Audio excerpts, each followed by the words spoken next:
Hey guys, welcome back to the new video. My name is Manish and I hope you all are doing absolutely fine. तो दोस्तों, अगर आप TCS में काम करते हो और 2026 के अप्रेजल का वेट कर रहे हो तो ये वीडियो आप पहले देख लो, क्योंकि इस वीडियो में हम बात करने वाले हैं कि 2026 फाइनेंशियल ईयर के जो एनुअल अप्रेजल होते हैं उसमें आप क्या हाइक परसेंटेजेस जो हैं वो एक्सपेक्ट कर सकते हो अपनी कंपनी से। तो जैसे कि आपको पता है कि जो अप्रेजल होता है वो डिपेंड करता है आपकी परफॉर्मेंस पे, आपकी यूनिट की परफॉर्मेंस के ऊपर और आपकी कंपनी की फाइनेंशियल हेल्थ के ऊपर। तो आज हम इसी बारे में बात करने वाले हैं कि क्या पोटेंशियल हाइक्स हो सकते हैं, हाइक परसेंटेजेस तीनों बैंड के लिए, A B C और D बैंड का भी हम लोग नोटिस करेंगे या डिस्कस करेंगे इस वाले वीडियो में कि क्या हो सकते हैं D बैंड में भी। तो मज़ा आने वाला है आज की वीडियो में।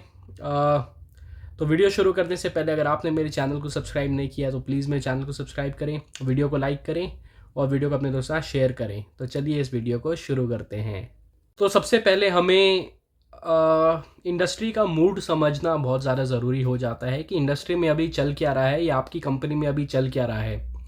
तो देखो, जो पिछले साल के एनुअल हाइक्स थे जो कि इफ़ेक्टिव अप्रैल से होते हैं वो पहले ही डिले कर दिए गए थे। मतलब सितंबर 2025 में आपको हाइक्स जो थे वो मिले थे।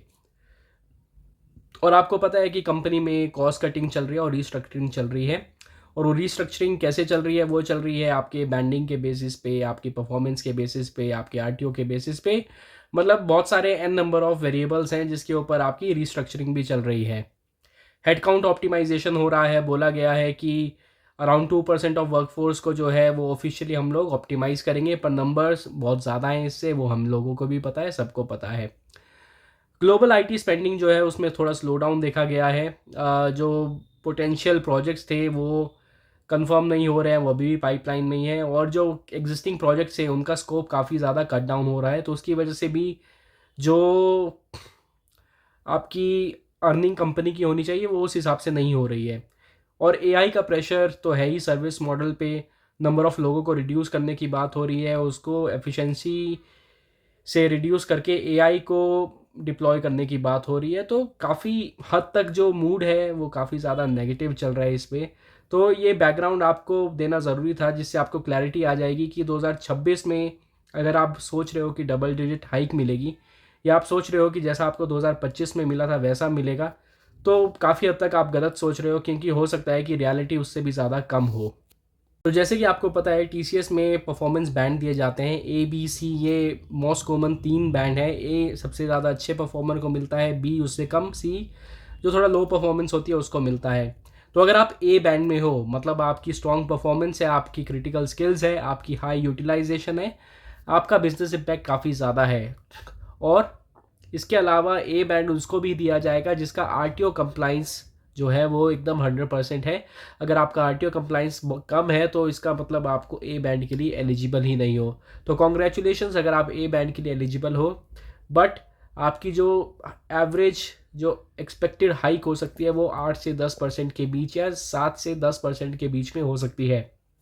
अब आप बोलोगे 7 से 10 क्यों बोल रहे हो? तो देखो, यूनिट के ऊपर भी डिपेंड करता है। अगर आपकी यूनिट जो है वो हाई परफॉर्मेंस यूनिट है तो आपको 8-9% तक मिल सकता है। अगर आपकी यूनिट जो है वो थोड़ा कम परफॉर्म कर रही है, उसका रेवेन्यू इतना ज़्यादा नहीं है, तो आपको 7 के आसपास मिल सकता है। लेकिन इसमें सोचने की बात यह है कि जो नंबर ऑफ़ A बैंड्स पिछले साल दिए गए थे, हो सकता है कि उससे कम A बैंड्स इस साल दिए जाएं और बहुत ही सेलेक्टिव लोगों को आपके प्रोजेक्ट्स में A बैंड दिए जाएंगे। क्योंकि अभी A बैंड का मतलब सिर्फ एक हार्डवर्क नहीं रह गया है, या सिर्फ कंपनी के जो परफॉर्मेंस गोल्स होते हैं उसको ही मीट करना नहीं रह गया है। वो उसको काफ़ी ज़्यादा चीज़ों से जो है वो लिंक किया जा रहा है, जैसे कि आपकी RTO कंप्लायंस और भी 100 तरह की चीज़ों से लिंक किया जा रहा है। तो बिजनेस इंपॉर्टेंस होना जो है वो काफ़ी ज़्यादा इंपॉर्टेंट हो गया है। अब हम लोग आते हैं B बैंड के ऊपर। B बैंड एक ऐसा बैंड है जहाँ पे TCS का मोस्ट ऑफ द पॉपुलेशन जो है वो लाई करती है। B बैंड का मतलब है आप हार्ड वर्किंग है, आप स्टेबल डिलीवरी दे रहे हैं और आपके कोई मेजर एस्केलेशंस नहीं आए हैं। ये एग्जैक्टली वही रेंज होनी चाहिए इस हाइक की जो आपको पिछले साल मिला था। मतलब 4 से लेकर 6%, 6.5% तक की हाइक आप लोगों को मिल सकती है अगर आपका B बैंड आया है तो आई नो थोड़ा कम है, थोड़ा नहीं बहुत ज़्यादा कम है, क्योंकि 4% हाइक तो बहुत ही कम होता है। और देखना, इसका एक एवरेज ही ये लोग देंगे, मतलब 4.5 से 5% हाइक ही 80% बी वाली जनता को मिलने वाली है। और ये भी डिपेंड करेगा आपकी यूनिट की परफॉर्मेंस क्या है। तो 2026 में भी कोई मेजर जंप नहीं आएगा, बस इन्फ्लेशन को थोड़ा कम करने के लिए ही एक इंक्रीमेंट दिया जाएगा। इन्फ्लेशन जो है वो इससे ज़्यादा रेट पे बढ़ रहा है, तो आपकी सैलरी खर्चों के हिसाब से आपको कम फील होगी। तो जो बी बैंड है वो थोड़ा डिसअपॉइंट करने वाला है आपकी ओवरऑल जो एस्पिरेशन है पूरे साल की उसको लेके। अब हम लोग आते हैं सी बैंड में। अब सी बैंड जो है वो सच में अनकंफर्टेबल फील कराने वाला है बहुत सारे लोगों को। अगर आप सी बैंड में हो तो आप सोच के चलो आपको 1 से लेकर 3% तक का हाइक देखने को मिलेगा, और हो सकता है कभी कभी 0 पॉइंट समथिंग हाइक भी आपको कंपनी दे। सी बैंड का मतलब कंपनी की नज़रों में है आप लो परफॉर्मर हो, आपका बेंच टाइम ज़्यादा है, आप नॉन क्रिटिकल रोल में हो, और आपकी जो वर्क फ्रॉम ऑफिस कंप्लाइंस है वो बहुत ही कम है। तो रीस्ट्रक्चरिंग के टाइम पे आपको पता है सी बैंड वालों को सबसे ज़्यादा हिट कर दिया गया था। तो सी बैंड मिलना बहुत ही एक ब्लॉट देखा जाता है इन योर टीसीएस करियर। तो अगर आपको 1 से 2 या 3% हाइक मिले सी बैंड में, मतलब 3% मिल रही है, तो आप खुद को लकी समझो। मेरा मानना है कि 1% हाइक भी ये लोग देने वाले हैं कुछ कुछ लोगों को जिनका जो ग्रेड है वो थोड़ा ज़्यादा है। तो देखो जो जूनियर एम्प्लॉयज़ हैं या जो C3A ग्रेड के नीचे हैं, मतलब अगर आप आईटी एनालिस्ट तक के हो तो आपको फिर भी थोड़ी बहुत हाइक मिल जाएगी, क्योंकि आपकी जो कॉस्ट है कंपनी के लिए वो थोड़ा कम है, क्योंकि आप एक जूनियर रिसोर्स हो। सीनियर एक्सपेंसिव होते हैं, जूनियर स्केलेबल होते हैं, इसलिए अगर आप C3 या उससे नीचे के परफॉर्मर हो तो आपके लिए थोड़ा खुशखबरी हो सकती है कि आपको जो आपका हाइक है वो टाइमली मिल जाएगा। लेकिन जो थोड़ा एक्सपीरियंस रिसोर्स है उनके लिए बोलना बहुत ही मुश्किल है। हो सकता है उनका डिले हो जाए, और हो सकता है उनको बहुत ही ज़्यादा कम दिए जाएं। इनफैक्ट जो रेटिंग रहेगी कंपेरेबल आईटी एनालिस्ट या उसके बिलो या एसोसिएट कंसल्टेंट या उसके अबव, वो काफ़ी ज़्यादा डिफरेंस होने वाला है। मतलब एक बैंड में आपको 2-3% का डिफरेंस मिल सकता है दोनों ग्रेड्स के ऊपर।